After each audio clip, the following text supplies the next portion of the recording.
Price the lord, hallelujah. ದೇವರ ನಾಮಕ್ಕೆ ಸ್ತೋತ್ರವಾಗಲಿ. ಪ್ರಾರ್ಥನೆ ಮಾಡಿಕೊಳ್ಳೋಣ. ಸರ್ವ ಸೃಷ್ಟಿಕರ್ತನಾದ ತಂದೆಯ ದೇವರೇ, ಮಗನ ದೇವರೇ, ಪರಿಶುದ್ಧಾತ್ಮನೇ, ನಿಮ್ಮ ನಾಮಕ್ಕೆ ಸ್ತೋತ್ರ ಸ್ವಾಮಿ. ಈ ದಿವಸ, ಈ ಸಮಯ ಕೂಡ ನಿಮ್ಮಿಂದ ನೇಮಕವಾದಂಥ ದಿವಸ ಸಮಯವಾಗಿದೆ. ಅದಕ್ಕಾಗಿ ನಿಮಗೆ ಸ್ತೋತ್ರ. ಈ ದಿವಸದ ಸಂದೇಶದ ಭಾಗವನ್ನು ಕೂಡ ಹೇರಳವಾಗಿ ಆಶೀರ್ವದಿಸಿ ನಿಮ್ಮ ಪವಿತ್ರ ಆತ್ಮರ ಮೂಲಕ ನಡೆಸುವುದಕ್ಕಾಗಿ ಸ್ತೋತ್ರ. ನಿಮ್ಮ ಪ್ರೀತಿ ಸಹಾಯಕ್ಕಾಗಿ ಸ್ತೋತ್ರ. ಯೇಸುವಿನ ನಾಮದಲ್ಲಿ ಪ್ರಾರ್ಥಿಸಿದ್ದೇನೆ ನಮ್ಮ ತಂದೆಯೇ, ಆಮೇನ್. ಇದನ್ನು ಕೇಳುತ್ತಿರುವ ನನ್ನ ಸಹೋದರ ಸಹೋದರಿ, ನಿಮಗೂ ನನ್ನ ಹೃದಯಪೂರ್ವಕವಾದಂಥ ನಮಸ್ಕಾರಗಳು. ದೇವರು ಈ ದಿವಸ ಕೂಡ ನಿಮ್ಮನ್ನು, ನಿಮ್ಮ ಮಕ್ಕಳನ್ನು ಎಲ್ಲ ರೀತಿಯಲ್ಲಿಯೂ ಹೇರಳವಾಗಿಯೂ ಆಶೀರ್ವದಿಸಲಿ. ದೇವರ ನಾಮಕ್ಕೆ ಸ್ತೋತ್ರವಾಗಲಿ.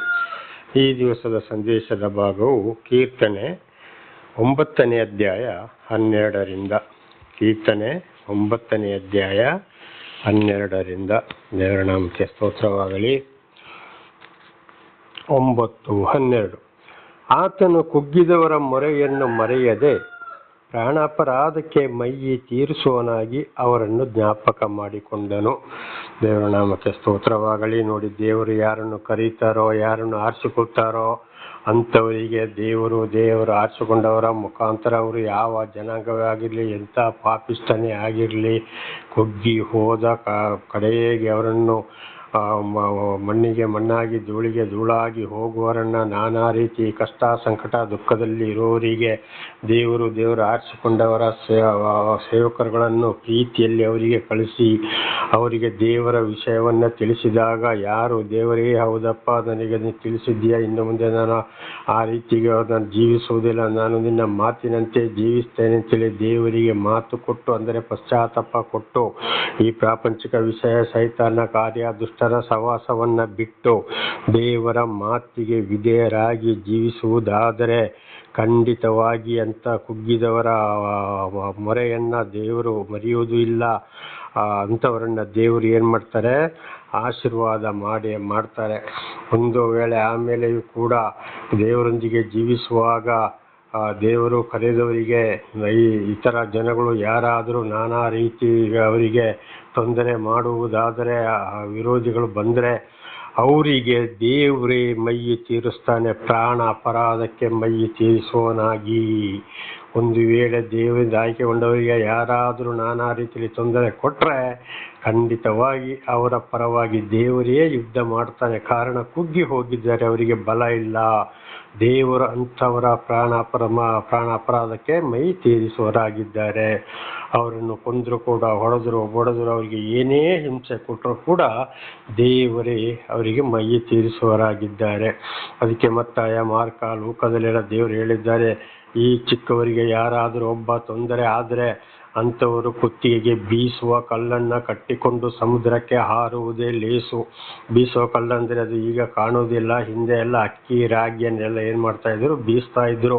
ಕೆಳಗಡೆ ಒಂದು ಕಲ್ಲು, ಮೇಲೆ ಒಂದು ಕಲ್ಲು, ಆ ಕಲ್ಲಿಗೆ ಒಂದು ತೂತ ಇರ್ತಿತ್ತು, ಅಲ್ಲಿಗೆ ರಾಗಿ ಅಕ್ಕಿ ಹಾಕಿಬಿಟ್ಟು ಬೀಸ್ತಾ ಇದ್ರು. ಅಂಥದನ್ನು ಕುತ್ತಿಗೆ ಕಟ್ಟಿಕೊಂಡು ಸಮುದ್ರಕ್ಕೆ ಬೀಳುವುದೇ ಲೇಸು. ಅಂದರೆ ಅವರ ಹೆಣ ಕೂಡ ಮೇಲೆ ಬರುವುದು ಬೇಡ. ಸತ್ತಲ್ಲಿ ಹೆಣಕ್ಕೂ ಕೂಡ ಅಷ್ಟು ಶಿಕ್ಷೆ ಇದೆ ಅಂತ. ಅಂದರೆ ದೇವರು ಆದುಕೊಂಡವರಿಗೆ ದೇವರನ್ನು ಯಾರನ್ನ ಸಾಕ್ಷಿಯನ್ನಾಗಿ ಮಾರ್ಪಡಿಸ್ತಾರೋ ಅವರಿಗೆ ಯಾರೇ ಇರ್ಬೋದು, ತೊಂದರೆ ಮಾಡಿದರೆ ಬಹಳ ಶಿಕ್ಷೆಯನ್ನು ಅನುಭವಿಸಬೇಕಾಗ್ತದೆ. ಇದು ನನ್ನ ಜೀವಿತದಲ್ಲಿ ನನಗೂ ತೊಂದರೆ ಕೊಟ್ಟವರಿಗೂ ಕೂಡ ಏನಾಗಿದೆ ಅಂತ ಶಿಕ್ಷೆ ಬಂದು ಹೋಗಿದೆ. ಅನೇಕರು ಈ ಲೋಕವನ್ನು ಬಿಟ್ಟು ಹೋದರು, ಈಗಲೂ ಶಿಕ್ಷೆಯನ್ನು ಅನುಭವಿಸ್ತಲೇ ಇದ್ದಾರೆ. ಕಿವಿಯಲ್ಲಿ ಕೇಳ್ತಾ ಇದ್ದೇನೆ ಅಥವಾ ಒಂದೊಂದ್ಸಲ ಕಣ್ಣಲ್ಲಿ ಬಹಳಷ್ಟು ಕಂಡಿದ್ದೇನೆ. ದೇವರ ನಾಮಕ್ಕೆ ಸ್ತೋತ್ರವಾಗಲಿ. ಆದ್ದರಿಂದ ಒಂದು ವೇಳೆ ದೇವರೊಂದಿಗೆ ಜೀವಿಸಲಿಕ್ಕೆ ಮನಸ್ಸು ಇಲ್ಲದಿದ್ದರೆ, ದೇವರ ಮಾತನ್ನು ಕೇಳೋಕ್ಕೆ ಮನಸ್ಸು ಇಲ್ಲದಿದ್ದರೆ, ಒಳ್ಳೆ ದೇವರ ವಿಷಯವನ್ನು ಬುದ್ಧಿವಾದ ಹೇಳೋರಿಗೆ ಖಂಡಿತವಾಗಿ ತೊಂದರೆ ಮಾಡೋಕ್ಕೆ ಹೋಗಬಾರದು. ಅವರಿಗೆ ತಕ್ಕಾದ ಉತ್ತರವನ್ನು ದೇವರೇ ಕೊಡುತ್ತಾರೆ. ಯಾಕೆಂದರೆ ಅವರು ಬಲಹೀನರಾಗಿದ್ದಾರೆ, ಕುಗ್ಗಿ ಹೋಗಿದ್ದಾರೆ, ಅವರಿಗೆ ಯಾರು ಗತಿ ಇಲ್ಲ, ಹಿಂದೆ ಮುಂದೆ ಕೇಳೋರು ಇರುವುದಿಲ್ಲ. ಆಗ ದೇವರೇ ಅವರ ಪರವಾಗಿ ಯುದ್ಧ ಮಾಡುವನಾಗಿದ್ದಾನೆ. ದೇವರ ನಾಮಕ್ಕೆ ಸ್ತೋತ್ರವಾಗಲಿ. ಹಾಗೆ ಅಂಥವರಿಗೆ ಇವತ್ತು ಯಾವ ಧರ್ಮದಲ್ಲೇ ಆಗಲಿ ತೊಂದರೆ ಮಾಡೋಕ್ಕೆ ಹೋಗಬಾರದು. 13ನೇ ವಚನ. ಯೆಹೋವನೇ, ಮರಣ ದ್ವಾರದೊಳಗೆ ಸೇರದಂತೆ ನನ್ನನ್ನು ಉದ್ಧರಿಸುವವನು ನೀನೇ. ಹಗೆಗಳಿಂದ ನನಗುಂಟಾದ ಬಾಧೆಯನ್ನು ಲಕ್ಷ್ಯಕ್ಕೆ ತಂದುಕೋ. ನೋಡಿ ಮತ್ತು ದಾವಿದರಸರು ಏನು ಹೇಳ್ತಾ ಇದ್ದಾರೆ, ಯೆಹೋವನೇ ಅಂದರೆ ಪರಮಾತ್ಮನೇ, ಭಗವಂತನೇ ಅಥವಾ ದೇವರೇ, ಮರಣಕ್ಕೆ ನಾನು ಹೋಗದಂತೆ ನನ್ನನ್ನು ಉದ್ಧರಿಸುವವನು ನೀನೇ, ಶತ್ರುಗಳಿಂದ ಬಿಡಿಸುವವನು ನೀನೇ ಅಂತ ಕಷ್ಟದ ಸಮಯದಲ್ಲಿ ನಾವು ಕೂಡ ಏನು ಮಾಡಬೇಕು, ದೇವರಲ್ಲಿ ಪ್ರಾರ್ಥಿಸಬೇಕು. ಅಂದರೆ ಸಂಪೂರ್ಣ ನಾವು ಕೂಡ ದೇವರನ್ನು ಹಿಂಬಾಲಿಸಬೇಕು, ದೇವರ ಮಾತಿಗೆ ವಿಧೇಯರಾಗಿ ಆ ಲೋಕನು ಬೇಕು, ಅದು ಬೇಕು, ಇದು ಬೇಕು, ದೇವರು ಬೇಕಂದ್ರೆ ದೇವರು ಉತ್ತರ ಕೊಡುವುದಿಲ್ಲ. ದೇವರ ಮಾತಿನಂತೆ 100ಕ್ಕೆ 100 ನಾವು ಸಂಪೂರ್ಣವಾಗಿ ದೇವರನ್ನು ಹಿಂಬಾಲಿಸುವುದಾದರೆ ಅಂಥ ಕಷ್ಟ ಸಂಕಟ ದುಃಖಗಳು ಬಂದಾಗೆ ನಾವು ಕೂಡ ಅಂಥ ಶತ್ರುಗಳಿಗಾಗಿ ಪ್ರಾರ್ಥಿಸಬೇಕು, ಅಥವಾ ನಾನಾ ರೀತಿ ಕಾಯಿಲೆ ಕಸಗಳು ಬಂದಾಗ ಪ್ರಾರ್ಥಿಸಬೇಕು ಅಂತ ಇದರ ಅರ್ಥ. ಹಗೆಗಳಿಂದ ನನಗುಂಟಾದ ಬಾಧೆಯನ್ನು ಲಕ್ಷ್ಯಕ್ಕೆ ತಂದುಕೋ. ನೋಡಪ್ಪ, ನನಗೆ ವಿರೋಧಿಗಳಿಂತಾರೆ, ವಿರೋಧಿಗಳು ಇಂತಿಂಥ ಕುಯುಕ್ತಿ ಬುದ್ಧಿ ಮಾಡ್ತಾ ಇರ್ತಾರೆ, ನಾನಾ ರೀತಿ ಏನು ಮಾಡ್ತಾರೆ ಅಂತ ಇದು ಗೊತ್ತಿಲ್ಲ ಅವರಿಗೆ.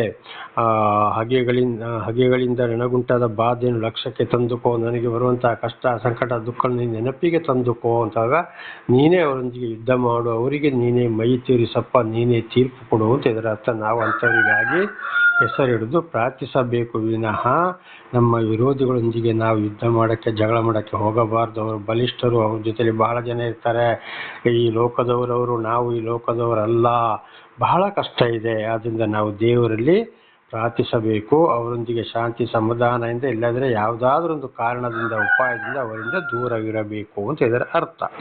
14ನೇ ವಚನ, ಆಗ ನಾನು ನಿನ್ನ ಸ್ತೋತ್ರವನ್ನು ಪ್ರಸಿದ್ಧಪಡಿಸುವೆನು. ಆವಾಗ ದೇವರು ಏನು ಮಾಡ್ತಾರೆ, ಅಲ್ಲಿ ಬಂದೇ ಬರ್ತಾರೆ, ರಕ್ಷಿಸ್ತಾರೆ. ಆಗ ದೇವರಿಗೆ ನಾವು ಇತರರ ಪರವಾಗಿ ಸಾಕ್ಷಿ ಕೊಡಬೇಕು ಮತ್ತು ದೇವರಿಗೆ ಒಂದು ಉಪಕಾರ ಸ್ಮರಣೆ ಸ್ತೋತ್ರವನ್ನು ಸಲ್ಲಿಸಬೇಕು. ದೇವರು ನಮ್ಮನ್ನು ವಿರೋಧಿಗಳ ಕೈಯಿಂದ ರಕ್ಷಿಸಿದ ಮೇಲೆ ಅಥವಾ ಪ್ರತಿ ದಿವಸ ಮಾಡುವ ಅದ್ಭುತ ಕಾರ್ಯಗಳಿಗಾಗಿ. ನಿನ್ನಿಂದಾದ ರಕ್ಷಣೆಗಾಗಿ ಚೀಯೋನೆಂಬ ಕುಮಾರಿಯ ಬಾಗಿಲುಗಳಲ್ಲಿ ಹರ್ಷಿಸುವೆನು. ದೇವರ ನಾಮಕ್ಕೆ ಸ್ತೋತ್ರವಾಗಲಿ. ನಿನ್ನಿಂದಾದ ರಕ್ಷಣೆಗಾಗಿ ಚೀಯೋನೆಂಬ ಕುಮಾರಿಯ ಬಾಗಿಲುಗಳಲ್ಲಿ ಹರ್ಷಿಸುವೆನು. ದೇವರು ನಮಗೆ ಮಾಡಿದಂಥ ರಕ್ಷಣೆಗಾಗಿ ನಾವು ಏನು ಮಾಡ್ತಾ ಇದ್ದೇವೆ, ಚೀಯೋನ್ ಅಂದರೆ ಪರಲೋಕ, ಅದರ ಬಾಗಿಲಲ್ಲಿ ಅಂದರೆ ಇವತ್ತು ನಾವು ಅದರ ಬಾಗಿಲಲ್ಲಿ ನಾವು ಇದ್ದೇವೆ. ಅಲ್ಲಿಗೆ ನಾವು ಅಲ್ಲಿ ಏನು ಮಾಡಬೇಕು, ಇಲ್ಲಿಂದಲೇ ದೇವರಿಗಾಗಿ ನಾವು ಸ್ತೋತ್ರವನ್ನು ಸಲ್ಲಿಸಬೇಕು. ಹರ್ಷಿಸುವೆನು, ಸಂತೋಷದಿಂದ ನಾವು ಇರಬೇಕು. ದೇವರ ನಾಮಕ್ಕೆ ಸ್ತೋತ್ರವಾಗಲಿ. ದೇವರು ನಮ್ಮ ಜೀವಿತದಲ್ಲಿ ಮಾಡಿದಂಥ ಎಲ್ಲ ಥರದ ಅದ್ಭುತ ಕಾರ್ಯಗಳನ್ನ ಯೋಚನೆ ಮಾಡಿಕೊಂಡು ನಾವು ಸಂತೋಷದಲ್ಲಿ ಇರಬೇಕು. ಕಷ್ಟ ಸಂಕಟ ದುಃಖಗಳು ಬಂದರೂ ಕೂಡ ನಮಗೆ ರಕ್ಷಣೆ ಕೊಟ್ಟೇ ಕೊಡ್ತಾರೆ. ಆವಾಗ ನಮಗೆ ಕೂಡ ನಾವು ಏನು ಮಾಡಬೇಕು, ಸಂತೋಷದಿಂದ ಇರಬೇಕು. ಮೊನ್ನೆ ತಾನೇ ನನಗೆ ಸೊಂಟ ನೋವು ಬಂತು, ಹಳೆಯದು ಡಿಸ್ಕ್ ಪ್ರಾಬ್ಲಮ್ ಸ್ವಲ್ಪ ಪ್ರಾರಂಭವಾಯಿತು. ಆಮೇಲೆ ಬಲದ ಕಾಲು ಸೊಂಟ ಕೂಡ ಒಂದು ನೋವು ಬಂತು, ನಡಿಲಿಕ್ಕೆ ಆಗಲಿಲ್ಲ, ನೀರು ಎತ್ತಕ್ಕೆ ಆಗ್ತಿರ್ಲಿಲ್ಲ, ಬಹಳ ಬೇಸರವಾಯಿತು. ಆದರೆ ಒಂದು ಮನುಷ್ಯನ ಕೈಲಿ ಸ್ವಲ್ಪ ಎಣ್ಣೆ ಹಾಕಿ ಉಜ್ಜಿಸಿಕೊಂಡೆ, ಮತ್ತೆ ಅವನು ಬರಲಿಲ್ಲ. ಮತ್ತು ನಾನೇ ಕೈಗೆ ಎಣ್ಣೆ ಹಾಕ್ಕೊಂಡು ಉಜ್ಜಿಕೊಂಡು ಪ್ರಾರ್ಥಿಸಿದೆ. ಆಗ ಬಹಳ ವರ್ಷದ ಹಿಂದೆ ಒಂದು ಆಸ್ಪತ್ರೆಯಲ್ಲಿ ಒಬ್ಬರು ಫಿಸಿಯೋಥೆರಪಿ ಅಂದರೆ ಕರೆಂಟ್ ಕೊಡೋರು ಏನು ಮಾಡಿದರು, ಇನ್ನು ನೋವು ಬಂದಾಗ ಈ ರೀತಿ ಮಾಡಿ ಇಂಥ ಒಂದು ನನಗೆ ಎಕ್ಸರ್ಸೈಸನ್ನು ಹೇಳಿಕೊಟ್ರು, ವ್ಯಾಯಾಮವನ್ನು. ಅದೇ ಯೋಚನೆ ಬಂತು, ಮಾಡಿದೆ, ಅಲ್ಲಿಗೆ ಹೋಯಿತು ನೋವು. ದೇವರ ನಾಮಕ್ಕೆ ಸ್ತೋತ್ರವಾಗಲಿ. ಹಾಗೆ ಕೆಲವೊಂದು ನಮ್ಮ ರಕ್ಷಣೆಗಾಗಿ ದೇವರು ಒಬ್ಬೊಬ್ಬರ ಮೂಲಕ ನಮಗೆ ಒಂದೊಂದು ವಿಷಯವನ್ನು ತಿಳಿಯಪಡಿಸುವವರಾಗಿದ್ದಾರೆ. ಅದರಂತೆಯೂ ಕೂಡ ನಮಗೆ ಕಾಯಿಲೆ ಕಸಗಳು ಬಂದಾಗಲೂ ಕೂಡ ನಾವು ಏನು ಮಾಡಬೇಕು, ಆ ರೀತಿ ಅದನ್ನು ಮಾಡಬೇಕು. ವಿರೋಧಿಗಳ ಕೈಯಿಂದ ತಪ್ಪಿಸಿಕೊಳ್ಳೋ ಕೂಡ ದೇವರು ವಿಶೇಷವಾದ ಜ್ಞಾನವನ್ನು ಕೊಟ್ಟಿದ್ದಾರೆ. ಅದರಂತೆ ಹೋಗಬೇಕು ಹೊರತು ನಾವು ದೇವರಲ್ಲಿ ಪ್ರಾರ್ಥಿಸಬೇಕು, ಅವರಿಗೆ ವಿರುದ್ಧವಾಗಿ ನಾವು ಹೋಗಲೇಬಾರದು. ದೇವರ ನಾಮಕ್ಕೆ ಸ್ತೋತ್ರವಾಗಲಿ. ಹಲ್ಲೆಲೂಯಾ. 15ನೇ ವಚನ, ಜನಾಂಗಗಳವರು ತಾವು ಮಾಡಿದ ಕುಣಿಯಲ್ಲಿ ತಾವೇ ಬಿದ್ದು ಹೋದರು, ಅವರು ಹಾಸಿದ ಬಲೆಯಲ್ಲಿ ಅವರ ಕಾಲೇ ಸಿಕ್ಕಿಕೊಂಡಿತು. ನೋಡಿ, ಒಂದು ವೇಳೆ ಯಾರಾದರೂ ತೊಂದರೆ ಮಾಡಬೇಕು ಅಂತ ಏನಾದರೂ ಯೋಚನೆ ಮಾಡಿದರೆ, ಎಷ್ಟೇ ಜನ ಇರಲಿ ಏನೇ ಇರಲಿ, ಅವರು ಈ ಕಡೆಗೆ ಏನಾಗ್ತಿದ್ದಾರೆ, ನಮಗೆ ಇತರರಿಗೆ ಏನು ತೊಂದರೆ ಮಾಡಬೇಕು ಅಂತ ಯೋಚನೆ ಮಾಡ್ತಾರೋ, ಏನು ಮೋಸ ತೊಂದರೆ ಮಾಡಬೇಕು ಅಂತ ಯೋಚನೆ ಮಾಡ್ತಾ ಇದ್ದಾರೋ, ಅದು ಅವರಿಗೆ ತಿರುಗಿ ಬರ್ತದೆ. ತಾವು ತೋಡಿದ ಕುಂಡಿಯಲ್ಲಿ ತಾವೇ ಬಿದ್ದು ಹೋದರು. ಅವರವರು ಮಾಡಿದಂಥ ಒಳ್ಳೇದು ಮಾಡಿದರೆ ಒಳ್ಳೇದು, ಕೆಟ್ಟದ್ದು ಮಾಡಿದರೆ ಕೆಟ್ಟದ್ದು ಯೋಚನೆ ಮಾಡಿದರೆ ಅದರಲ್ಲಿ ಬಿದ್ದು ಹೋಗ್ತಾರೆ. ಆಗ ಅಂಥವ್ರನ್ನ ನಾವು ತಿಳ್ಕೊಂಡು ಅವರಿಂದ ದೂರ ಹೋಗ್ತಾ ಇರಬೇಕು. ಅವರಿಗೆ ಕಾಲವೇ ಉತ್ತರ ಕೊಡ್ತದೆ. ಇದು ಶ್ರೀಕೃಷ್ಣ ಪರಮಾತ್ಮನ ಮಹಾಭಾರತದಲ್ಲಿ ಕೂಡ ಇದನ್ನೇ ಹೇಳಿದ್ದು, ನೀನು ಶಾಂತಿ ಸಮಾಧಾನದಿಂದ ಅವರಿಂದ ದೂರ ಇರು, ಅವರಿಗೆ ಕಾಲವೇ ತಕ್ಕವಾದ ಉತ್ತರವನ್ನು ಕೊಡುತ್ತದೆ ಅಂತೇಳಿ. ಅದುವೇ ಕಣ್ಣಲ್ಲಿ ಕಾಣ್ತೀಯಾ, ಕಿವಿಯಲ್ಲಿ ಕೇಳ್ತೀಯಾ ಅಂತ ಹೇಳಿದ್ದು. ಇದು ನನ್ನ ಜೀವಿತದಲ್ಲಿ ಕೂಡ ಏನೇನೋ ಮಾಡಬೇಕಂತ ಯೋಚನೆ ಮಾಡಿದವರು ತಾವೇ ಬಿದ್ದು ಹೋದರೂ ಈಗಲೂ ಹೋಗುತ್ತಲೇ ಇದ್ದಾರೆ, ಮೇಲೆ ಬರಕ್ಕೆ ಆಗ್ತಾನೆ ಇಲ್ಲ. ದೇವರ ನಾಮಕ್ಕೆ ಸ್ತೋತ್ರವಾಗಲಿ. ಅವರು ಹಾಸಿದ ಬಲೆಯಲ್ಲಿ ಅವರ ಕಾಲೇ ಸಿಕ್ಕಿಕೊಂಡಿತು. ದೇವರ ನಾಮಕ್ಕೆ ಸ್ತೋತ್ರವಾಗಲಿ.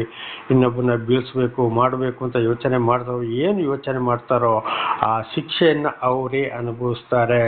ಅಂದರೆ ನಾವು ಅವರಿಗೆ ವಿರುದ್ಧವಾಗಿ ಹೋಗಬಾರ್ದು, ದೇವರಲ್ಲಿ ಪ್ರಾರ್ಥಿಸಬೇಕು, ಅವರಿಂದ ಒಂದಲ್ಲ ಒಂದು ರೀತಿಯ ಉಪಾಯದಲ್ಲಿ ಅವರಿಂದ ದೂರ ಸರಿಯಬೇಕು. ಇದಕ್ಕೆ ಕೀರ್ತನೆ 1 ಬಹಳ ಚೆನ್ನಾಗಿ ನಮ್ಮನ್ನು ಎಚ್ಚರಿಸೋದು. ದುಷ್ಟರ ಆಲೋಚನೆಯಂತೆ ನಡೆಯದೆ, ಪಾಪಾತ್ಮರ ಪದದ ಈ ಕಾಲುವರದೆ, ಧರ್ಮನಿಂದಕರೊಡನೆ ಕೂತುಕೊಳ್ಳದೆ, ಹಗಲು ಇರುಳು ಯಹೋ ಅಂದರೆ ಆ ಸರ್ವ ಸೃಷ್ಟಿಕರ್ತ ಪರಮಾತ್ಮ ಭಗವಂತನ ಮಾತನ್ನು ಕೇಳಿಕೊಂಡು ಯಾರು ನಡೀತಾರೋ ಅವರೇ ಧನ್ಯರು ಅಂತಂದರೆ, ಇಂಥ ದುಷ್ಟರಿಂದ, ಅನೀತಿವಂತರಿಂದ, ಇಂಥ ಕೆಡುಕರಿಂದ ನಾವು ದೂರ ಇರಬೇಕು. ದೂರದಲ್ಲಿ ಅವ್ರನ್ನ ಗುರುತಿಸಿ ಅವರೊಂದಾಗಲಿ ಬರ್ತಾ ಇದ್ದಾರೆ, ನಾವು ಒಂದಾಗಲಿ ಹೋಗ್ತಾ ಇರಬೇಕು. ಕರೆದು ಮಾತಾಡಿದರೆ ಏನಾದರೂ ಅವರಿಗೆ ತಕ್ಕ ಹಾಗೆ ನೈಸಲ್ಲಿ ಮಾತಾಡಿ ಒಂದು ಉಪಾಯದಿಂದ ಅಲ್ಲಿ ದಾಟಿ ಹೋಗಬೇಕು.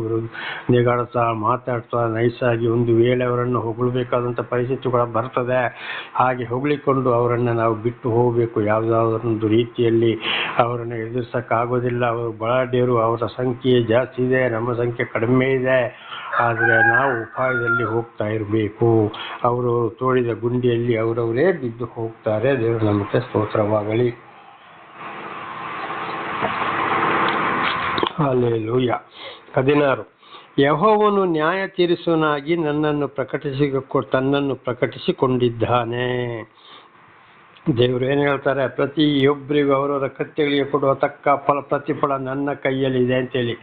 ಈ ಭೂಲೋಕದಲ್ಲಿ ಕೂಡ ದೇವರ ಮಾತನ್ನು ಕೇಳದ ಹೋದಾಗ ನಾನಾ ರೀತಿ ಶಿಕ್ಷೆ ಕೊಡುವಂಥದ್ದು, ನಾಡಿದ್ದು ನ್ಯಾಯ ತೀರ್ಪಿನ ದಿವಸ ಆತ್ಮವನ್ನು ನರಕ್ಕೆ ತಳ್ಳುವುದು, ಪ್ರತಿಯೊಂದನ್ನು ತನ್ನನ್ನು ತಾನೇ ಪ್ರಕಟಿಸಿಕೊಂಡಿದ್ದಾನೆ. ಪ್ರತಿಯೊಂದು ಕಾರ್ಯವು ದೇವರಿಂದಲೇ. ಆದ್ದರಿಂದ ಏನು ಮಾಡೋಕ್ಕೂ ಸಾಧ್ಯವಿಲ್ಲ. ತನ್ನನ್ನು ನಾನೇ, ಆದಿಯು ನಾನೇ, ಅಂತ್ಯವು ನಾನೇ, ವರ್ತಮಾನ ಕಾಲದಲ್ಲಿ ಇರುವತ್ತನೋ, ಭೂತಕಾಲದಲ್ಲಿ ಇರುವತ್ತನೋ, ಭವಿಷ್ಯತ್ ಕಾಲದಲ್ಲಿ ಬರುವತ್ತನು ಕೂಡ ನಾನೇ ಆಗಿದ್ದೇನೆ. ಬೇಗನೆ ಬರುತ್ತೇನೆ, ಬಂದು ಅವರವರ ಕೃತ್ಯಗಳಿಗೆ ತಕ್ಕಾದ ಪ್ರತಿಫಲವನ್ನು ಕೊಡುವವನಾಗಿದ್ದೇನೆ. ನರಕಕ್ಕೆ ತಳ್ಳುವುದು ಅಥವಾ ಪರಲೋಕಕ್ಕೆ ಹೋಗುವುದು ಪ್ರತಿಯೊಂದು ಆರಿಸಿಕೊಳ್ಳುವಂಥದ್ದು ದೇವರದ್ದೇ. ಈ ಭೂಲೋಕದಲ್ಲಿ ಕೂಡ ನಡೆದು ಆತ್ಮಕ್ಕೂ ಕೂಡ ಶಿಕ್ಷೆ ಕೊಡುವಂಥದ್ದು. ದೇವರ ನಾಮಕ್ಕೆ ಸ್ತೋತ್ರವಾಗಲಿ. ಇದನ್ನೇ ಬೈಬಲಲ್ಲಿ ಒಂದು ದೇವರ ಮನುಷ್ಯ ಹೇಳ್ತಾನೆ, ಜೀವಿತ ಕಾಲದಲ್ಲಿ ತಾವು ಮಾಡಿದ ಒಳ್ಳೆಯದಕ್ಕಾಗಲಿ ಕೆಟ್ಟದಕ್ಕಾಗಲಿ ಕ್ರಿಸ್ತನ ನ್ಯಾಯಾಸನದ ಮುಂದೆ, ಅಂದರೆ ಸರ್ವ ದೇವರ ಮುಂದೆ, ಸಾಕ್ಷಾತ್ ಪರಬ್ರಹ್ಮನ ಮುಂದೆ, ಪರಮಾತ್ಮನ ಮುಂದೆ ನಾವು ಹೋಗಿ ನಮ್ಮ ಆತ್ಮವು ನ್ಯಾಯ ತೀರ್ಪಿಗಾಗಿ ನಿಲ್ಲಲೇಬೇಕಾಗಿದೆ ಅಂತ. ಅದು ಕುರಾನಲ್ಲಿ ಯೇಸು, ಯೆಹೋವ, ಸರ್ವೇಶ್ವರ, ಪರಮೇಶ್ವರ, ಶ್ರೀನಿವಾಸ ಅಂತ ಹೇಳ್ತದೆ. ನಮ್ಮ ಸಂಸ್ಕೃತಿಯಲ್ಲಿ ಕೂಡ ಅದೇ ಹೆಸರು ಹೇಳ್ತದೆ. ಕುರಾನಲ್ಲಿ ಅಲ್ಲಾ ಎಂಬ ಹೆಸರು ಕೂಡ ಬರೆಯಲ್ಪಟ್ಟಿದೆ. ಎಲ್ಲರೂ ಒಬ್ಬರೇ ಆಗಿದ್ದಾರೆ. ಗ್ರಂಥಗಳಲ್ಲಿ, ಒಂದೊಂದು ಗ್ರಂಥಗಳಲ್ಲಿ ನಾನಾ ಥರದ ಹೆಸರುಗಳು ಮಾತ್ರ ಬೇರೆ ಇರ್ತವೆ. ನ್ಯಾಯ ತೀರಿಸುವವನು ದೇವರಾಗಿದ್ದಾನೆ. ಆದ್ದರಿಂದ ದೇವರು ನಮಗೆ ಇತರರ ಮೂಲಕ ದರ್ಶನ ಕೊಟ್ಟ ಮೇಲೆ ಸತ್ಯವನ್ನು ತಿಳಿಸ್ತಾ ಬರುವಾಗ, ಬುದ್ಧಿವಾದವನ್ನು ಹೇಳ್ತಾ ಬರುವಾಗ ದೇವರ ಕಡೆಗೆ ಕಿವಿ ಕೊಟ್ಟವರು ರಕ್ಷಣೆಯನ್ನು ಹೊಂದುತ್ತಾರೆ. ಇಲ್ಲದ್ರೆ ಹೊಂದಲು ಸಾಧ್ಯವೇ ಇಲ್ಲ. ದುಷ್ಟರು ತಾವೇ ಕಲ್ಪಿಸಿದ ಕುಯುಕ್ತಿಯಲ್ಲಿ ಸಿಕ್ಕಿಕೊಂಡಿದ್ದಾರಲ್ಲ. ದೇವರ ನಾಮಕ್ಕೆ ಸ್ತೋತ್ರವಾಗಲಿ. ಆಗಲೇ ಹೇಳಿದ ಹಾಗೆ ನ್ಯಾಯ ದೇವರೇ ತೀರಿಸ್ತಾನೆ. ನೋಡಿ, ದುಷ್ಟರು ಏನೇ ಯೋಚನೆ ಮಾಡಿದ್ರು, ಏನು ಮಾಡಬೇಕು, ಏನು ಹೋಗಬೇಕು, ಖಂಡಿತವಾಗಿ ಅವರು ಒಂದ್ಸಲ ಗೆಲ್ಲಬಹುದು, ಮತ್ತೆ ಖಂಡಿತವಾಗಿ ಬಿದ್ದು ಹೋಗ್ತಾರೆ. ಬಹಳ ಕಷ್ಟ, ಸಂಕಟ, ದುಃಖಗಳನ್ನ ಅನುಭವಿಸಬೇಕಾಗ್ತದೆ. ಏನಾದರೂ ಅವರಿಗೆ ತಲೆ ಎತ್ತಕ್ಕಾಗೋದಿಲ್ಲ. ಅದಕ್ಕೆ ದಾವೀದರ ಇನ್ನೊಂದು ಕಡೆಗೆ ಹೇಳ್ತಾರೆ, ನೀತಿವಂತನು 7 ಸಲ ಬಿದ್ದರೂ ಎದ್ದೆ ಹೇಳ್ತಾನೆ, ದುಷ್ಟನು ಮೆರೀತಾನೆ, ಮತ್ತೆ ಒಂದು ಸಲ ಅವನು ಬಿದ್ದ ಅಂದರೆ ಮತ್ತೆ ಏಳುವುದೇ ಇಲ್ಲ. ದೇವರ ನಾಮಕ್ಕೆ ಸ್ತೋತ್ರವಾಗಲಿ. ನೋಡಿ, ದೇವರನ್ನು ಆರಾಧಿಸುವ ಲೂಸಿಫರ್ ಅಂತ ಹೇಳುವಂಥ ಒಂದು ದೂತ ಪರಲೋಕದಲ್ಲಿ ಅವನ ಸ್ವಲ್ಪ ಅಲ್ಲಿ ಅವನ ಸಹಪಾಠಿಗಳನ್ನು, ಅವನ ಸ್ನೇಹಿತರನ್ನ ಕರ್ಕೊಂಡು ದೇವರಿಗೆ ವಿರುದ್ಧವಾಗಿ ನಿಂತ. ಯಾಕೆ ನಾವು ದೇವರ ಮಾತನ್ನು ಕೇಳಬೇಕು, ಯಾಕೆ ಅವನ ಮಹಿಮೆಗೊಳಿಸಬೇಕು, ನಾವು ಯಾಕೆ ಅವನ ಮಾತನ್ನು ಕೇಳಬೇಕು ಅಂತೇಳಿ ಕಡೆಗೆ ಏನು ಮಾಡಿದ್ರು, ದೇವರ ದೂತರಲ್ಲಿ ಅವನೊಂದಿಗೆ ದೇವರ ದೂತರಲ್ಲಿಂದ ಯುದ್ಧ ಮಾಡಿ ಭೂಲೋಕಕ್ಕೆ ತಳ್ಳಿಬಿಟ್ಟು ನ್ಯಾಯ ತೀರ್ಪಿನ ದಿವಸ ನಿನಗೆ ನೇರವಾಗಿ ಬೆಂಕಿಯ ಕೆರೆಯೇ ಎಂಬುದಾಗಿ ತಳ್ಳಿಬಿಟ್ಟರು. ಅವನೇ ಆಗಿದ್ದಾನೆ ದುಷ್ಟ, ಅವನೇ ಆಗಿದ್ದಾನೆ ಸೈತಾನ, ಅವನೇ ಆಗಿದ್ದಾನೆ ಕೆಟ್ಟವನು. ಇವತ್ತು ಭೂಲೋಕದಲ್ಲಿ ಅನೇಕರನ್ನು ಮರಳುಗೊಳಿಸಿ ನಾಶಕ್ಕೆ ತಗೊಂಡು ಹೋಗುವುದು ಅವನೇ ಆಗಿದ್ದಾನೆ. ಆದರೆ ನ್ಯಾಯ ತೀರ್ಪಿನ ದಿವಸ ಅವನಿಗೆ ಏನಾಗಿದೆ? ಬೆಂಕಿಯ ಕೆರೆ ಎಂಬ ತೀರ್ಪಾಗಿದೆ. ಹಾಗೆ ಇದರ ಅರ್ಥ ನಮ್ಮ ಜೀವಿತಕ್ಕೂ ಕೂಡ ದೇವರು ನಮಗೆ ದೂತನಿಗೆ ತಿಳಿಸಿದಾಗೆ ತಿಳಿಸ್ತಾ ಇದ್ದಾರೆ.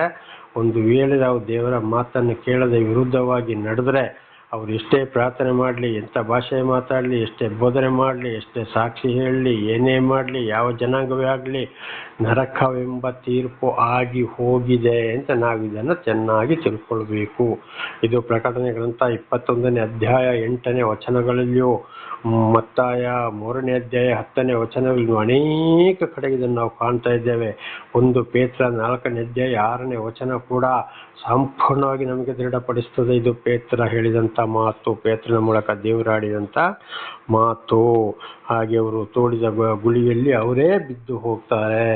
ಅದು ಕೂಡ ದೇವರ ತೀರ್ಪಾಗಿದೆ. ಅದನ್ನು ನಾವು ಬಹಳ ಎಚ್ಚರ ಜ್ಞಾನದಿಂದ ನಾವು ಜೀವಿಸಬೇಕಾಗಿದೆ. ದೇವರ ನಾಮಕ್ಕೆ ಸ್ತೋತ್ರ. 17 ದುಷ್ಟರೆಂದರೆ ದೇವರನ್ನು ಅಲಕ್ಷ್ಯ ಮಾಡುವ ಜನಾಂಗಗಳವರೆಲ್ಲ ಪಾತಾಳಕ್ಕೆ ಇಳಿದು ಹೋಗುವರು. ನೋಡಿ, ಇದನ್ನೇ ಆಗಾಗ ಹೇಳ್ತಾ ಇರೋದು. ಆದರೆ ಇಂಥಲ್ಲಿ ಹೀಗೆ ಬರೆಯಲ್ಪಟ್ಟಿದೆ ಅಂತ ನನಗೆ ಗೊತ್ತಿಲ್ಲ. ಒಂದೊಂದು ವಿಷಯಗಳು ಬಾಯಲ್ಲಿ ಮೊದಲೇ ಬಂದು ಹೋಗ್ತದೆ. ದುಷ್ಟರಂದರೆ ಯಾರು? ದೇವರು ಎಂಥ ದುಷ್ಟರು, ಅನೀತಿವಂತನು ಎಂಥ ಪಾಪಿ ಆಗಿರಲಿ, ಅವನಿಗೆ ದೇವರು ತಿಳಿಯಪಡಿಸಿದ ಮೇಲೆ ಗಂಡಿಗಾಗಲಿ ಹೆಣ್ಣಿಗಾಗಲಿ ಆಗ ದೇವರ ಮಾತನ್ನು ತಿರಸ್ಕರಿಸಿ ಕೇಳ್ತಾರೆ, ಮಾಡ್ತಾರೆ, ತಲೆ ಆಡಿಸ್ತಾರೆ. ಸತ್ಯಪ್ಪ ನೀ ಹೇಳೋದ್ರಲ್ಲಿ ಹಾಗೆ ಇದೆ ಹೀಗಿದೆ ಅಂತ ಹೇಳ್ತಾರೆ, ಸಂತೋಷ ಪಡ್ತಾರೆ. ಅವರ ಮನಸ್ಸಿನಲ್ಲಿ ಬೇರೆ ಇರ್ತದೆ. ಆದರೆ ಅವರ ಹಿಂದಿನ ನಡೆ ನುಡಿ ಪ್ರಾಪಂಚಿಕ ವಿಷಯನವರು ಬಿಡುವುದಿಲ್ಲ. ಬದಲಾಗಿ ಕುಯುಕ್ತಿ ಬುದ್ಧಿ ಮಾಡ್ತಾರೆ. ಇವನಿಂದ ಲಾಭ ಬರೋದಿಲ್ಲ, ಇವನ ಮಾತು ಕೇಳ್ಬೋದು, ಇವನು ನಮ್ಮನ್ನ ಕೆಡಿಸ್ತಾನೆ, ಈ ಥರನ್ನು ಹಾಳು ಮಾಡ್ತಾನೆ ಅಂತೇಳಿ ಏನಾದರೂ ಮಾಡೋಕ್ಕೆ ಯೋಚನೆ ಮಾಡ್ತಾರೆ. ಇವರೆಲ್ಲರವರು ಎಂಥವರೇ ಆಗಲಿ, ಎಂಥ ದೇವಮಾನವರಾಗಲಿ, ಏನೇ ಆಗಲಿ, ಇವರೇ ಆಗಿದ್ದಾರೆ ದುಷ್ಟರು. ಅದಕ್ಕೆ ಕೀರ್ತನೆ 1 ಎಚ್ಚರಿಸುವಂಥದ್ದು.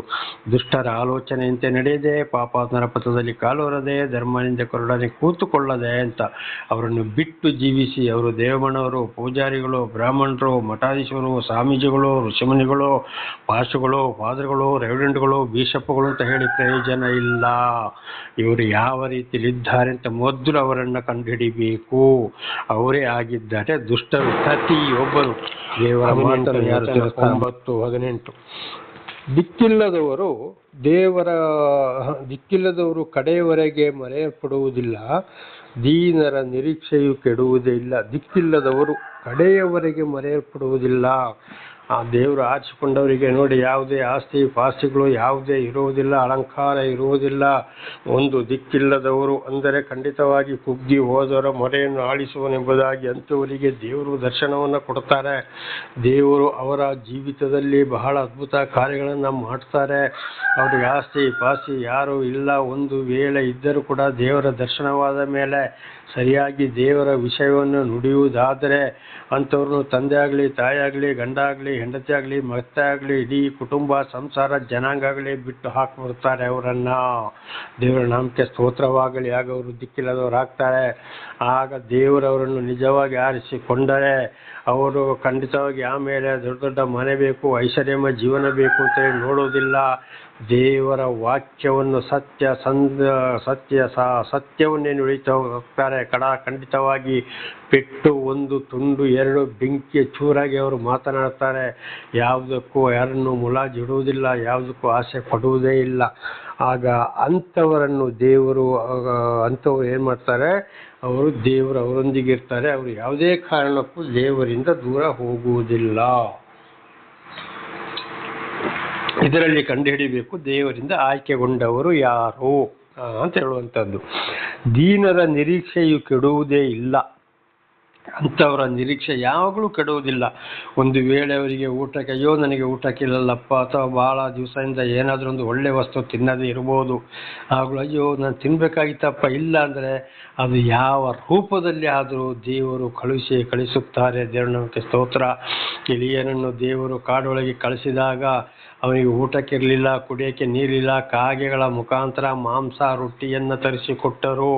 ಒಂದು ಗಿಡದ ಬುಡದಲ್ಲಿ ನೋಡಲ್ಲಿ ನೀರಿದೆ, ಹೋಗಿ ಕುಡಿದು ನೀನು ಈ ಮಾಂಸ ತಿನ್ನು, ರೊಟ್ಟಿ ತಿನ್ನು, ನೀರು ಕುಡಿ, ಮಲ್ಕೋ, ನೀನು ವಿಶ್ರಾಂತಿ ತಗೋ, ಇನ್ನೂ ಬಹಳ ದೂರ ನೀನು ಹೋಗಬೇಕಾಗಿದೆ ಎಂಬುದಾಗಿ ದೇವರಲ್ಲಿ ಒಂದು ಕಾಗೆಯ ಮೂಲಕ ಸಹಾಯ ಮಾಡಿದರು. ದೇವರ ನಾಮಕ್ಕೆ ಸ್ತೋತ್ರವಾಗಲಿ. ಹಾಗೆ ಇವತ್ತು ದೇವರು ಆದುಕೊಂಡವರಿಗೆ ಅವರು ದಿಕ್ಕಿಲ್ಲದವರು ಒಂದು ವೇಳೆ ಆದರೆ ಖಂಡಿತವಾಗಿ ಅವರನ್ನು ದೇವರು ಮರೆಯೋದಿಲ್ಲ. ಹಿಂದಿನ ಪ್ರವಾದಿ ಸಾಕ್ಷಿಗಳನ್ನು ಕೂಡ ದೇವರು ಮರೆತಿಲ್ಲ. ಒಂದೊಂದು ಕುಟುಂಬವನ್ನೇ ಆರಿಸಿಕೊಳ್ತಾರೆ, ಆಗ ಅವರು ಲೋಕದ ಮೇಲೆ ಆಸೆ ಇಡುವುದೇ ಇಲ್ಲ. ಒಬ್ಬೊಬ್ಬರನ್ನೇ ಆರಿಸಿಕೊಳ್ತಾರೆ, ಅವರನ್ನು ಇಡೀ ಕುಟುಂಬ ಸಂಸಾರವೇ ಬಿಟ್ಟು ಹಾಕ್ತಾರೆ, ಅವರಿಗೆ ದಿಕ್ಕಿಲ್ಲದವರು ಆಗ್ತಾರೆ. ಅವರ ನಿರೀಕ್ಷೆ, ಅವರ ಆಸೆಗಳು, ಯೋಚನೆಗಳು ಯಾವುದು ಕೆಡೋದಿಲ್ಲ. ನನ್ನ ಸಹೋದರ ಸಹೋದರಿ, ಇತ್ತೀಚೆಗೆ ಸ್ವಲ್ಪ ದಿವಸದಲ್ಲಿ ಕೂಡ ನಾನು ಯಾವುದೋ ಒಂದು ವಿಚಾರದಲ್ಲಿ, ಆ ವಿಚಾರ ಯಾವುದೆಂಬುದಾಗಿ ಹೇಳೋದಿಲ್ಲ, ಪ್ರಾರ್ಥಿಸಿ 15 ದಿವಸದೊಳಗೆ ಅದು ನನಗೆ ಕೈಗೂಡಿ ಹೋಯಿತು. ದೇವರ ನಾಮಕ್ಕೆ ಸ್ತೋತ್ರವಾಗಲಿ. ಹಲ್ಲೆಲೂಯಾ.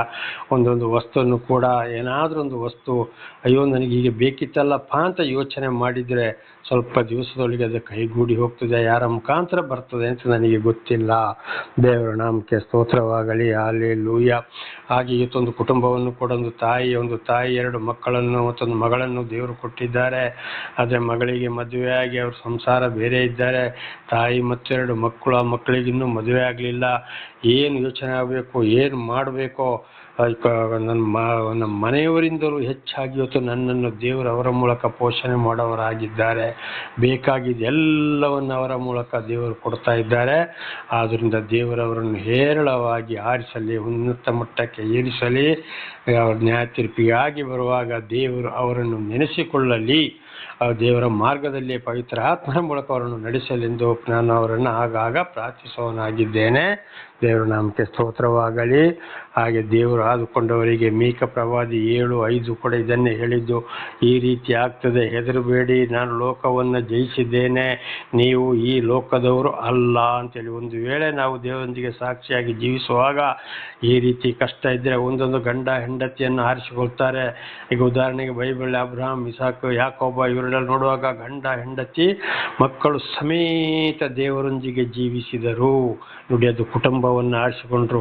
ಜೋಸೆಫು, ಮರಿಯಾ ಅವರನ್ನು ಕುಟುಂಬವನ್ನೇ ಆರಿಸಿಕೊಂಡ್ರು. ಆಮೇಲೆ ನೋಡುವಾಗ ಅಲ್ಲಿ ಒಬ್ಬೊಬ್ಬರನ್ನು ಒಂಟಿಯನ್ನಾಗಿ ಮಾರ್ಪಡಿಸುತ್ತಾರೆ ದೇವರು. ಏನು ಇಲ್ಲದಾಗ್ತದೆ. ಅದಕ್ಕೆ ಅಪೊಸ್ತಲನಾದ ಪೌಲರು ಹೇಳಿದ್ದು, ನಾವು ಪರದೇಶಿಗಳಾಗಿದ್ದೇವೆ, ಇರೋಕ್ಕೆ ಮನೆ ಇಲ್ಲ, ಚಳಿಯಲ್ಲಿ ನಡಗಬೇಕಾಗ್ತದೆ, ಬಿಸಿಲಲ್ಲಿ ಒಣಬೇಕಾಗ್ತದೆ, ಮಳೆಯಲ್ಲಿ ನೆನಬೇಕಾಗ್ತದೆ, ಮನೆ ಮಠ ಇಲ್ಲದೆ ನಾವು ಅಲದಾಡಬೇಕಾಗ್ತದೆ. ಲೋಕದವರಿಗೆ ನಾವೊಂದು ಕಸವಾಗಿದ್ದೇವೆ ಅಂತೇಳಿ, ಆದರೆ ದೇವರಿಗೆ ನಾವು ದೂತರಾಗಿದ್ದೇವೆ. ದೇವರು ನಮಗೆ ಸ್ತೋತ್ರವಾಗಲಿ. ಅವರ ನಿರೀಕ್ಷೆ ಕೆಡುವುದೇ ಇಲ್ಲ. ಅಂಥವರು ದೇವರನ್ನು ಕಡೆಯವರೆಗೆ ಮರೆಯುವುದೇ ಇಲ್ಲ. ಇವತ್ತು ಅನೇಕರು ಮನೆ ಬೇಕವರಿಗೆ ಹೆಸರು ಹೇಳಿಕೊಂಡು, ಚರ್ಚ್ ಹೆಸರು ಹೇಳಿಕೊಂಡು ಸೈಟ್ ತೆಗಿತಾರೆ. ಎಲ್ಲರ ಹತ್ರನೂ ಚರ್ಚ್ಗೆ ಅಂತೇಳಿ ಹಣ ತಗೊಂಡು ಬಂದು ಕಟ್ಟಿಬಿಡ್ತಾರೆ. ಆಮೇಲೆ ಅವರಿಗೆ ವಾಸಕ್ಕೆ ಮನೆ ಮಾಡಿಕೊಳ್ತಾರೆ. ಆಮೇಲೆ ಚಿಕ್ಕದಾಗಿ ಒಂದು ರೂಮನ್ನು, ಒಂದು ಹಾಲನ್ನು ಚರ್ಚ್ ಅಂತ ಮಾಡ್ತಾರೆ. ಕಡೆಗೆ ಅದರಲ್ಲೇ ಸ್ಕೂಲ್ ಕೂಡ ಏನು ಮಾಡ್ತಾರೆ, ನರ್ಸರಿ ಕ್ಲಾಸು, ಆ ಕ್ಲಾಸು, ಈ ಕ್ಲಾಸು, LKG UKG ಅಂತ ಹೇಳ್ಕೊಂಡು ಅದರಲ್ಲೇ ಪ್ರಾರಂಭ ಮಾಡ್ತಾರೆ. ಜೀವನಕ್ಕೊಂದು ಏನಾದರೂ ಬೇಕಲ್ಲ ಅಂತೇಳಿ. ನೋಡಿ, ಅವರ ಉದ್ದೇಶ ಯಾವುದು ಇರ್ತದೆ. ನಿಜವಾಗ್ಲೂ ಇದರ ವಿಷಯ ನಾನು ಬಹಳ ಕೂಡ ಹಿಂದೆ ಹೇಳಿದ್ದೇನೆ. ಈಗಲೂ ಕೂಡ ಅದುವೇ ನಡೀತಾ ಇದೆ. ಇದು ಒಂದು ಏನಾಗಿದೆ, ಒಂದು ಮಹಾದೊಡ್ಡ ಒಂದು ವ್ಯಾಪಾರ ಆಗ್ಬಿಟ್ಟಿದೆ. ಆದ್ದರಿಂದ ದಯವಿಟ್ಟು ಇಂಥವ್ರನ್ನ ನಂಬಲು ಹೋಗಬೇಡಿ.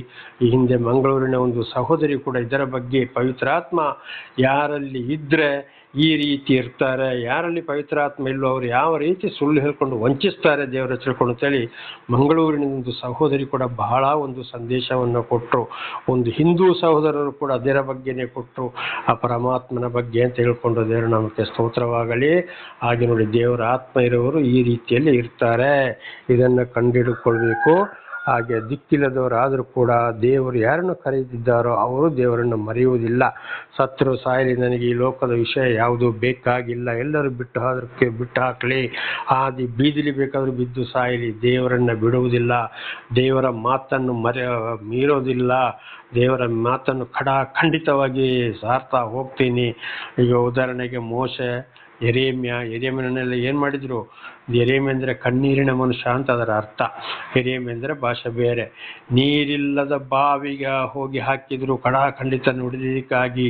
ಆ ಸಾಕ್ಷಿಗಳನ್ನೆಲ್ಲ ಏನು ಮಾಡಿದ್ರು? ಗರ್ಗಸ್ಥೆಗೊಂಡು ಕೊಯ್ದರು, ಹೊಡೆದ್ರು, ಕೊಂದರು, ತಲೆ ಕೆಳಗೆ ಮಾಡಿ, ಕಾಲು ಮೇಲೆ ಮಾಡಿ ಶಿಲುಬೆಗೆ ಹಾಕಿದ್ರು. ಹಾಗೆ ಇನ್ನು ಮುಂದೆ ಬರುವ ದಿವಸಗಳು ಕೂಡ ಇದುವೇ ಆಗಿದೆ. ದೇವರ ನಾಮಕ್ಕೆ ಸ್ತೋತ್ರ. ಹಾಗಂಥವರ ನಿರೀಕ್ಷೆ ಕೆಡುವುದಿಲ್ಲ. ಅಂಥವರು ದೇವರೊಂದಿಗೆ ಜೀವಿಸ್ತಾರೆ. ಇದರಲ್ಲಿ ಕಂಡುಹಿಡಬೇಕು ದೇವರಿಂದ ಆಯ್ಕೆಯಾದವರು ಯಾರು ಎಂಬುದಾಗಿ. ಅದಕ್ಕೆ ದುಷ್ಟರು ಯಾರಾಗಿದ್ದಾರೆ? ದೇವರ ಮಾತನ್ನು ಯಾರು ಕೇಳುವುದಿಲ್ಲವೋ ಅವರು ದುಷ್ಟರು, ಅವರಿಗೆ ನ್ಯಾಯ ತೀರ್ಪು ಆಗಿ ಹೋಗಿದೆ ಅಂತ ಇದರ ಅರ್ಥವಾಗಿದೆ. 19ನೇ ವಚನ. ಯೆಹೋವನೇ ಏಳು, ಮನುಷ್ಯ ಮಾತ್ರದವರು ಬಳಗೊಳ್ಳಬಾರದು, ಜನಾಂಗಗಳಿಗೆ ನಿನ್ನ ಸನ್ನಿಧಿಯಲ್ಲಿ ತೀರ್ಪುಂಟಾಗಲಿ. ನೋಡಿ, ದಾವೀದರಸರು ಏನು ಹೇಳ್ತಾರೆ, ನೋಡಿ ನೋಡಿ ಅವರ ಮಗನಿಗೆ ಇತರರಿಗೆ ಅವರ ಅರಸರಾಗಿದ್ದಾಗ ಇಸ್ರಾಯೇಲರಿಗೆ ಕೂಡ ಬಹಳ ಬುದ್ಧಿವಾದ ಹೇಳಿರ್ಬೋದು, ಅದಕ್ಕೆ ಬೇಸರಾಗಿ ಒಂದು ಮಾತನ್ನು ಹೇಳಿದ್ದಾರೆ. ಯೆಹೋವನೇ ಏಳು, ಮನುಷ್ಯ ಮಾತ್ರದವರು ಬಳಗೊಳ್ಳಬಾರದು. ನೀನು ಮನುಷ್ಯರನ್ನು ಸೃಷ್ಟಿ ಮಾಡಿದ್ದೀಯಾ, ಅವರಿಗೆ ಬೇಕಾಗಿದ್ದು ಎಲ್ಲವನ್ನು ಇವತ್ತು ಪ್ರಪಂಚದಲ್ಲಿ ಪ್ರತಿಯೊಂದು ಸೃಷ್ಟಿ ಮಾಡಿರೋದು ಯಾವುದು? ಆಕಾಶ ಅಂತ ಮೇಲೆ ಅಂತೂ ದೇವರಿಗೆ ಸಿಂಹಾಸನ, ಆ ಸೂರ್ಯ, ಚಂದ್ರ, ನಕ್ಷತ್ರ, ಗುಡುಗು, ಮಳೆ, ಮಂಜು ಬರುವಂಥದ್ದು, ಮಳೆಗಾಲ, ಚಳಿಗಾಲ, ಬೇಸಿಗೆಗಾಲ, ಆಮೇಲೆ ಭೂಮಿ ಮೇಲೆ ಇರುವಂಥದ್ದು ಮರ, ಕಾಡು, ಹಣ್ಣು, ಹಂಪಲು, ಪ್ರಾಣಿಗಳು, ಸಮುದ್ರ, ಪ್ರತಿಯೊಂದನ್ನು ದೂರ ದೂರ ದೇಶಗಳಿಗೆ ಪ್ರಯಾಣ ಮಾಡಲಿಕ್ಕೆ ವಿಮಾನವನ್ನು ತಯಾರಿಸಿಟ್ಟಿದ್ದಾರೆ. ನಮ್ಮ ಭಾರತ ದೇಶದೊಳಗೆ ಬಹಳ ದೂರ ಬೇಕಾದರೆ ರೈಲು ಗಾಡಿಯನ್ನು ಸೃಷ್ಟಿ ಮಾಡಿಟ್ಟಿದ್ದಾರೆ. ಎಲ್ಲ ವಾಹನಗಳನ್ನು ಬೆಳ್ಳಿ, ಬಂಗಾರ, ಡೀಸೆಲು, ಪೆಟ್ರೋಲ್ ಪ್ರತಿಯೊಂದನ್ನು ಸೃಷ್ಟಿ ಮಾಡಿದ್ದು ಯಾರಿಗಾಗಿ? ಮನುಷ್ಯರಿಗಾಗಿ. ಆದರೆ ಇವತ್ತು ಎಷ್ಟೇ ತಿಳಿಸಿದ್ರು ಮಾಡಿದ್ರು ಮನುಷ್ಯರು ಏನು ಮಾಡ್ತಾರೆ? ಈ ಬೊಂಬೆ, ಪುಷ್ಕರ, ಮಾಯ, ಮಂತ್ರ, ಜ್ಯೋತಿಷ ಮನುಷ್ಯರ ಕಾಲಿಗೆ ಬೀಳುವಂಥದ್ದು. ದೇವರ ಮಾತನ್ನು ಕೇಳೋರು ಬಹಳ ಕಡಿಮೆ. ಅದನ್ನು ಕೂಡ ತಿಳಿಸಿದ್ರು ಕೂಡ ಬಳಗೊಳ್ತಾರೆ, ವಿರೋಧಿಗಳಾಗಿ ಬರ್ತಾರೆ. ಅದಕ್ಕೆ ದಾವೀದರಸರು ಹೇಳ್ತಾರೆ, ಮನುಷ್ಯ ಮಾತ್ರದವರು ಬಳಗೊಳ್ಳಬಾರದು. ಅದಕ್ಕೆ ನೋಡಿ, ಅವ್ರು ಎಷ್ಟೇ ದೊಡ್ಡ ಐಶ್ವರ್ಯವಂತರಾಗಲಿ, ಎಷ್ಟೇ ಕೋಟಿ ಆಗಲಿ, ಒಂದೊಂದು ಸಲ ಮಳೆ, ಚಂಡಮಾರುತ, ಸುನಾಮಿ, ಬಿರುಗಾಳಿ, ಬೆಟ್ಟ ಜರಿಯೋದು, ಅದು ಆಕಸ್ಮಿಕವಾಗಿ ಕರೆಂಟ್ ಶಾರ್ಟ್ ಹೊಡೆಯೋದು, ಬೆಂಕಿ ಬೀಳುವಂಥದ್ದು, ದೊಡ್ಡ ದೊಡ್ಡ ಕಾಯಿಲೆಗಳು, ಕಸಗಳು, ಕಡೆಗೆ ಆಕ್ಸಿಡೆಂಟ್ಗಳು ಆಗುವಂಥದ್ದು, ಕೋರ್ಟು, ಕಚೇರಿ, ಜೈಲುಗಳು, ಇವತ್ತು ಆಳಿಕಲ್ಲು ಮಳೆ ಬರುವಂಥದ್ದು, ಒಂದು ಬೆಳೆಯನ್ನೇ ನಾಶ ಮಾಡುವಂಥದ್ದು, ಬಿಸಿಲಲ್ಲಿ ನಾಶ ಮಾಡುವಂಥದ್ದು, ಚಳಿಯಲ್ಲಿಯೂ ನಾಶ ಮಾಡುವಂಥದ್ದು, ಹೊಡೆದಾಟ, ಬಡದಾಟಗಳು, ಇದೆಲ್ಲ ಬರೋದು ಕಾರಣ ಏನು? ದೇವರಿಗೆ ವಿರುದ್ಧವಾಗಿ ನಿಂತಿದ್ದರಿಂದ.